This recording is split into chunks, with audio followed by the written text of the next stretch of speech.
In this video, I'm going to show you how to identify the gear ratio in your transmission. This will help you find replacement gears that are the same gear, and it's actually pretty simple. And honestly guys, I'm not so good at math myself, but I'm able to figure this out. It's a very simple equation. You can also do this if you still have your transmission together, but it's not going to be 100% accurate, and I'll get into that a little bit later. So with any Borg-Warner or Tremec 5 or 6 speed, they'll come with a tag from the factory to help you identify the transmission. But most of the time that tag is missing because these transmissions have been, open, rebuilt, who knows how many times at this point. And most of the time the tag's never put back. But also the tag in some cases doesn't tell you everything you want to know, everything you're looking for, like the gear ratio in the transmission. For a T56, you want to look for the TUET number, should be 4 digits after that. With a T5, it'll be the 1352-3 digits after that. That will identify the gear ratio in the transmission. I'll leave a link below. It will identify the gear ratio, as well if it's a world class, non-world class, as well as what vehicle it came out of. But if your tag's missing or that information is not available, how do you know what you got? Before I get into this T56 I have laying here, I want to simplify this with a ring and pinion for a differential. So this is a ring and pinion for a Ford 8.8 differential. To find the ratio, we have to count the teeth. Count the teeth on the ring gear and count the teeth on the pinion. And to find the gear ratio, we're going to take the driven teeth, which is the ring gear, and divide it by the drive teeth, which is the pinion. You can think about it this way: the pinion is an extension of the crankshaft and the engine, and the ring gear is an extension of the wheels and the differential. So drive, driven. Now I'm going to take you over to my Mustang in a second, and this is something you could do at home. But to solve this equation, on the ring gear, the driven teeth, we got 41. On the pinion, the drive teeth, we got 10. So we're going to take the driven divided by the drive, driven divided by the drive, 41 divided by 10. That is a 4.10 ratio. So for every 4.10 revolutions of the pinion, every time that pinion spins 4.10 times, it's going to be 1 revolution of the ring gear or 1 revolution of the tire. So here I am under my Mustang. I'm marking the pinion flange on the left, that rusty ring, in relation to the housing. And what I'm going to do is I'm going to count the rotations of that pinion to 1 rotation of my rotor. I marked it on the rotor in relation to the caliper to count 1 full turn. So keep your eye on that pinion flange. That's 1, 2, 3, and 4. I'm going to check my rotor, and you can see the mark isn't there yet. We have to go a little bit more to get that extra 0.10. So I have a 410 ring and pinion in my Mustang. I already knew that, but there's an example of how you can do this at home. If you had a 373, for example, that pinion flange would be about 1/4 of a turn before your mark. All right, back to the table with the T56 here, and just go over some basics. We got the input shaft, 3rd, 2nd, 1st, 6th, 5th. That's the main shaft on the top. On the bottom, we have the counter shaft. Same thing, 4th, 3rd, 2nd, 1st, 6th, 5th. I just want to focus on gears 1 through 4 just to simplify this explanation. So we're going to base our calculations off the ratio from the input to the counter gear, this 4th gear setup right here, because this is the main drive gear. If the engine's spinning, this input shaft is spinning. If the input shaft is spinning, it's turning this counter gear. You can see this counter gear is one piece. So all these gears are going to be turning at the same time, as well as the gears on the main shaft. But you can see the gears on the main shaft are all separate. They're just going to float there, but yet they're still in constant mesh with the counter shaft. So until a gear is selected on the main shaft, it's not going to drive the output shaft. Now there are sliders in between here in your synchronizer. So once a gear is selected, that slider is going to be connected to the output shaft And as it engages the gear, it's going to connect the gear with the slider with the output shaft, and you're going to be driven. So if you remember our calculation, it's gear ratio equals driven divided by drive. So we have our drive and our driven. So we're going to take the amount of teeth on the driven gear and divide it by the amount of teeth on the drive gear. And then if we follow the power down to first gear, we're going to take the number of teeth on the driven gear and divide it by the number of teeth on the drive gear. And when you have those two numbers, we're going to multiply them, and that's going to be our gear ratio for first. So here is the end result with all my tooth counts and the ratios along the bottom. So remember, everything is based off the input shaft. So when we divide the driven with the drive, we get 1.3103. So anytime we do this equation, we're going to take that number, we're going to multiply it by the main shaft gear and the cluster gear, and that's going to give us the gear ratio.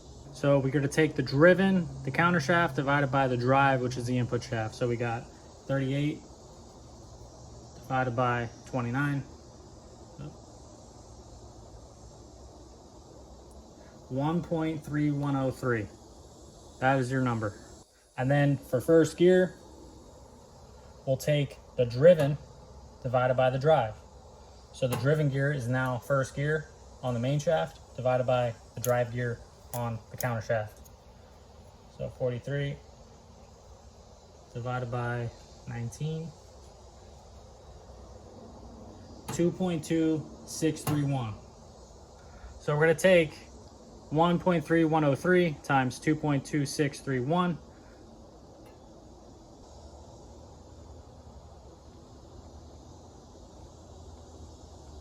And that'll get us 2.965.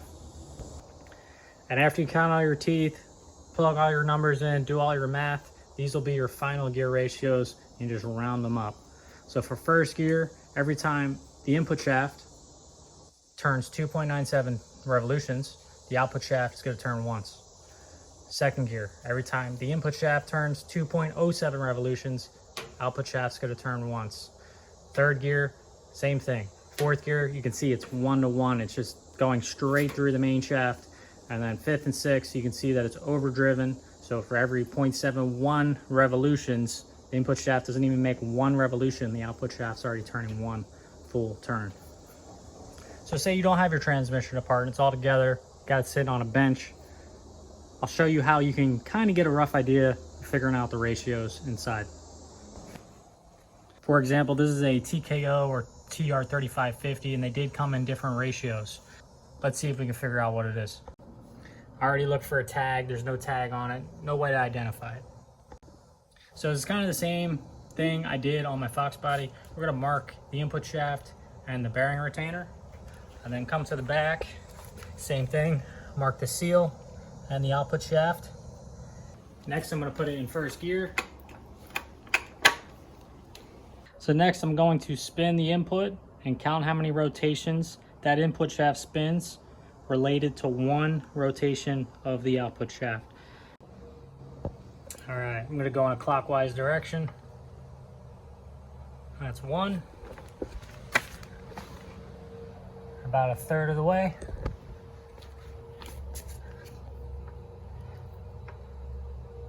Two. About 2/3 there. And go about half.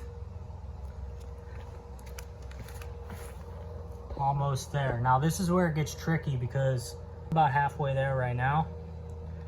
And I would say that's another 10, 20, 30 maybe.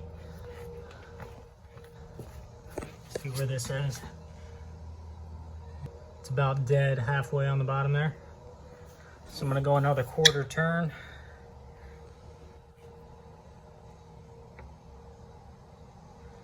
There we go. Almost.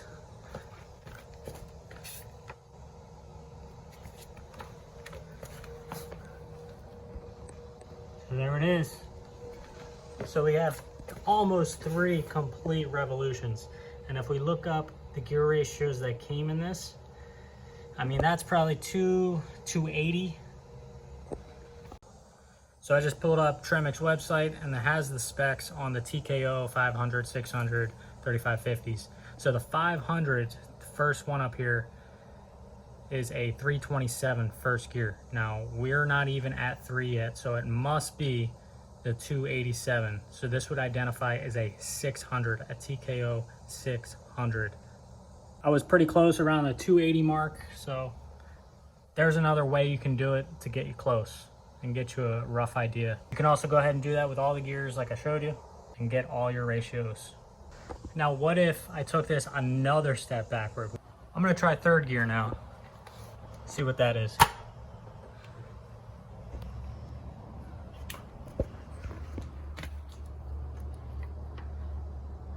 That's 1. Uh-oh. What does that mean?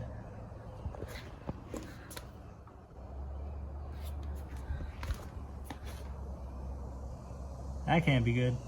So right now, there's a situation that the input shaft is not turning the output shaft. It is not spinning the output shaft. So right there tells me there's an issue with 3rd gear, whether it's the gear itself, shift fork, something's going on with that gear that is not being driven. Not only did I show you how you can find your gear ratio in a transmission just by spinning the shafts, but now you just learned a test you can do when you're going out to buy a used transmission for your project. We can never trust the seller's word on what they're selling you. You have to do your own due diligence. You have to educate yourself and know what you're buying. The only other 2 ways to know if a transmission's good is to take the time and pay somebody or do it yourself to put it in your car and see if it works, see if it doesn't leak, see if it doesn't grind, make sure all the gears work, or you can take it apart and inspect all the parts for yourself and see what kind of condition it's in. That's what I recommend. Either way, it's a bunch of work. There's also another way. There's a tool you can get, and you can take a peek inside, and it'll give you a better idea of what you're looking at to replace. It'll make your decision to buy it or not a little bit easier. That's as long as you can go there and put your hands on it. And if you want to see what that tool is, if you want some tips and tricks on what to look for when buying a used transmission, I'll leave a link to a video below. Well, there you go. I hope you guys learned something. I definitely learned some things myself. Hopefully you're a pro at figuring out your gear ratios, whether it's a transmission or ring and pinion. There you have it. Like and subscribe to this video if you want to see more Tremec 5 and 6 speed transmission rebuilding tips and tricks. See you guys on the next one.